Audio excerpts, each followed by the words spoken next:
क्या टीवी के भगवान राम को अपनाएगा मेरठ? क्या सपा या बसपा पर जताएगा भरोसा? आगामी लोकसभा चुनाव के मद्देनजर बात करें तो पश्चिमी उत्तर प्रदेश के प्रमुख जिले मेरठ का राजनीतिक इतिहास जो रहा है उसमें भारतीय जनता पार्टी ने 1991 के बाद से 8 चुनावों में से 6 चुनावों में जीत दर्ज की है। भाजपा ने 1991, 1996 और 1998 में जीत हासिल की। अमरपाल सिंह उभरे 1996 और 1998 के चुनाव में भाजपा के टिकट पर।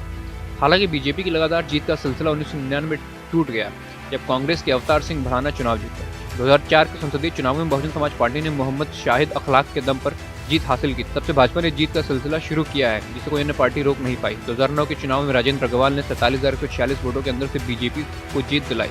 2014 में मोदी लहर के बीच राजेंद्र अग्रवाल ने बसपा के अखलाक को 2,32,326 वोटों से हराया। हालांकि अग्रवाल 2019 में जीत का वही स्तर बरकरार नहीं रख सके क्योंकि उन्हें लगभग 5,000 वोटों के अंदर से जीत हासिल करने के लिए काफी संघर्ष करना पड़ा।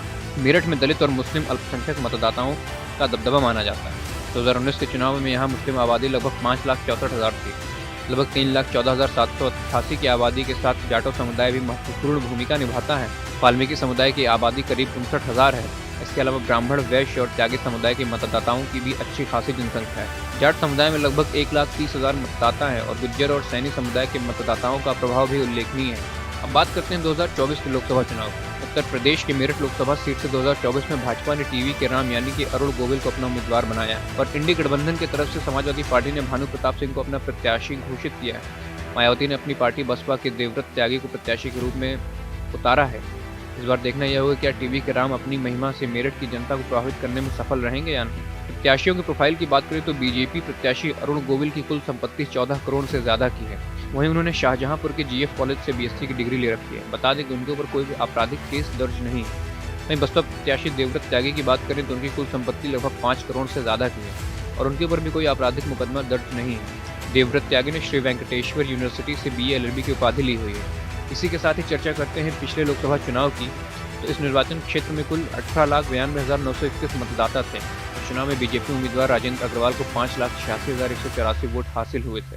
अग्रवाल को कुल मतदाताओं में से 30.97% का समर्थन प्राप्त हुआ और निर्वाचन क्षेत्र में उन्हें 48.17% वोट मिले। 2019 के लोकसभा चुनाव के दौरान बसपा उम्मीदवार हाजी मोहम्मद याकूब इस सीट पर 5,81,455 वोट हासिल करने में सफल रहे और उन्हें दूसरा स्थान प्राप्त हुआ। तो कुल मतदाताओं का 30.72% और कुल पड़े वोटों का 47.78% था। इस सीट पर 2019 के आम चुनाव में जीत का अंतर महज 4,729 वोटों का था। 2014 में मोदी मैजिक इस सीट पर पूरी तरह से चला था। 2014 के लोकसभा चुनाव में मेरठ सीट पर 17,64,388 मतदाता थे। उस चुनाव में बीजेपी उम्मीदवार राजेंद्र अग्रवाल ने कुल 5,32,981 वोट पाकर जीत हासिल की थी। उन्हें कुल मतदाताओं में से 32.21% का समर्थन प्राप्त हुआ और उन्हें चुनाव में 47.86% वोट मिले। दूसरी ओर बसपा उम्मीदवार मोहम्मद शाहिद अखलाक 3,06,55 मतदाताओं के समर्थन के साथ दूसरे स्थान पर रहे थे, जो कुल मतदाताओं का 17.04% और कुल वोटों का 27% था। 2014 के लोकसभा चुनाव में इस सीट पर जीत का अंतर 2,32,326 वोटों का था। आगामी 2024 के लोकसभा चुनाव में क्या होता है ये तो समय ही बताएगा।